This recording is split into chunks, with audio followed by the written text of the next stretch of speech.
Hearty shalom to you. Jeffrey Seif here with a good word from the good book. We are in Hebrews chapter 4, finishing up just a few verses here. The author has encouraged believers to persevere, to lay hold. That is so important. There are so many things that impose upon us to prompt us to lose our grip. And, it happens all the time. It's ubiquitous in culture. I tell students all the time, and I'm principally a Bible professor, and I tell them that even at a seminary, where the most committed show up, that the seeds of our own demise are resident within us. It takes a robust determination, a decision to want to walk with the Lord, because it's so easy to be distracted. The author says in verse 14, since we have a great Kohen Gadol, Yeshua in effect is likened to a high priest. Now this presupposes some basic understanding of temple complex, Old Testament Judaism manifest in a temple, a sacrifice, and the like. And this is not the experience of moderns, but certainly it was the experience of the recipients of this book that belonged to that world and are very familiar with that covenant. Yeshua is likened to the leader of that, the high priest himself, who made a sacrifice for the sins of humanity. This high priest, Yeshua, didn't just make a sacrifice, he was the sacrifice.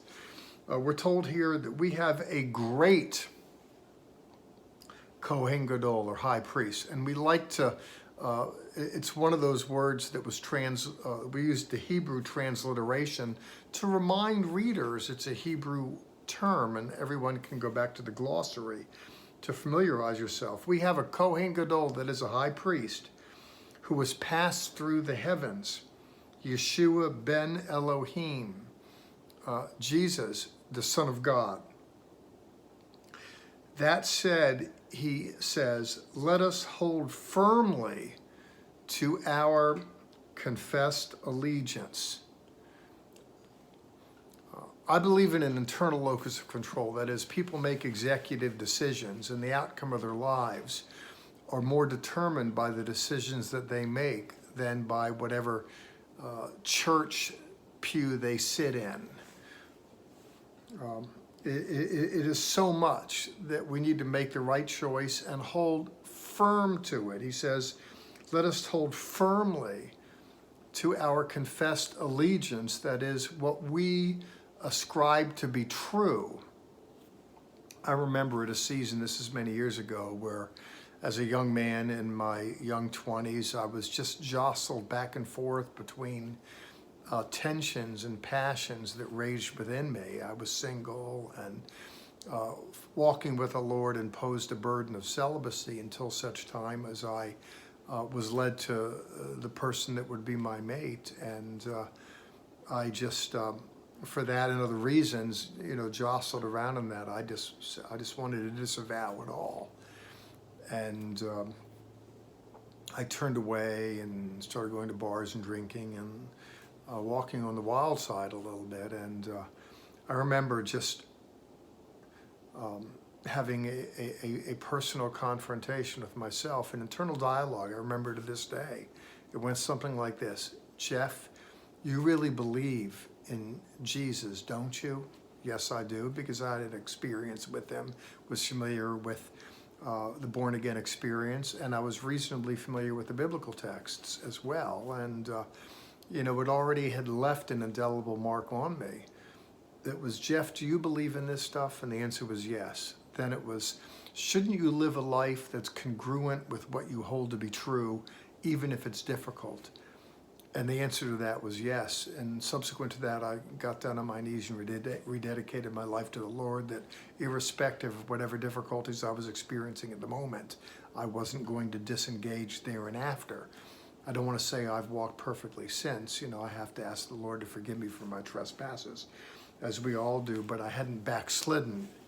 He beckons us here. He beckons his readers, hold firmly to the confessed allegiance, that is, to what you hold to be true. For purposes of mental health, never mind eternal destiny, for purposes of mental health, there needs to be congruence between what we hold to be true and the way that we live. If there's a gap between performance and convictions, we're going to condemn ourselves. Never mind waking up on the other side of the grave and someone else pointing the finger at us. We'll be living in that tension until such time as we make it to that trial. And we do well to hold firm to that which is truly us.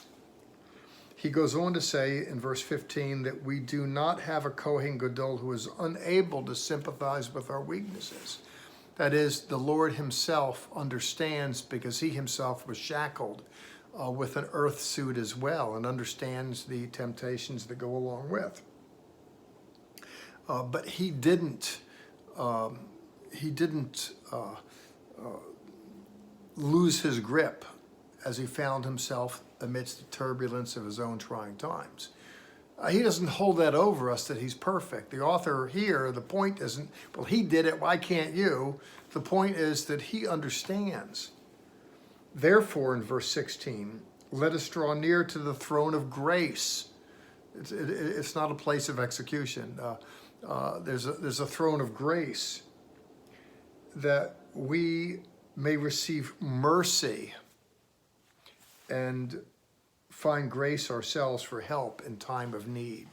Now, there's a few things there. The words are so brilliant. Let us draw near. This isn't just hold the conviction, but to press in and present ourselves to the throne of grace. Now, the truth is we need to do that on occasion. Let us present ourselves to the throne of grace, and there we will receive mercy. In effect, an undeserved gift, because he's kindly disposed toward us, because he knows what it's like.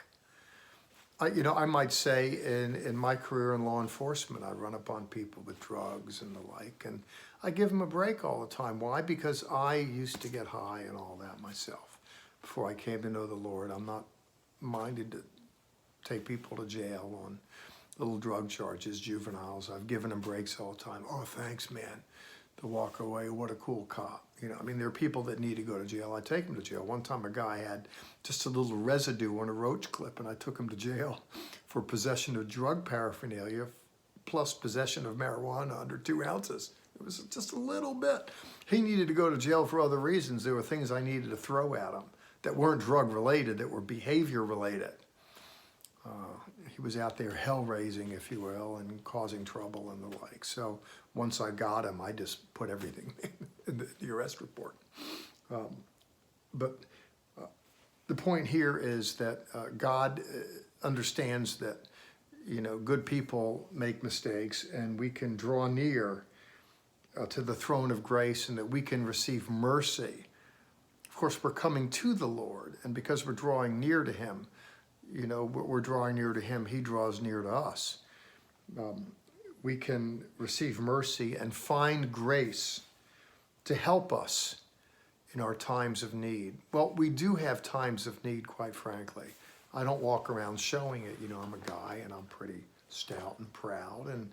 But the reality is that on occasion I do find myself in need. And unlike the Beatles, who in times of trouble, they go to Mother Mary, in times of trouble, we go to the Lord, and he doesn't whisper words of wisdom saying, let it be, let it be. He whispers words of grace saying, you are free. We can find grace to help in time of need. Jeffrey Seif here. I'll sign out. We'll come back again, and chapter 5 will be waiting for us. Ciao.